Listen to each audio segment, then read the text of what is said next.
Nakakatuwa, no? Ang laki rin ang naitulong ni Meta sa kapaligiran natin. Lalo na tuwing umaga, wala ka na halos makita ang mga chismosa na nakatumpok dyan sa labas ng bahay niyo. Halos bihira na nga rin silang tumumpok dyan eh. Paano kasi?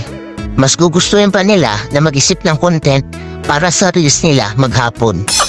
Oo, ayaw na nila makipagchismisan o makitumpok dyan sa labas ng bahay niyo. Actually, yung atensyon nila imbis na makipagchismisan, napunta na lang talaga sa pagre-reels. At ito pa ha, imagine niyo. Kung dati, bumibili lang ng mga lutong ulam yung mga yan, ngayon, sila na mismo ang nagluluto ng mga ulam. At kahit pritong itlog, inire-reels pa. Ganon kahusay si Meta. At ito ang pinakamalupit.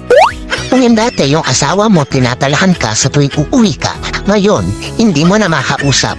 Kasi busy na sa pagla-live o hindi kaya busy sa panonood ng live. At ang mas matindi, hanggang madaling araw, nakikipag-engage na lang siya dahil wala na siyang pakialam sa iyo. Ang husay ni Meta, no?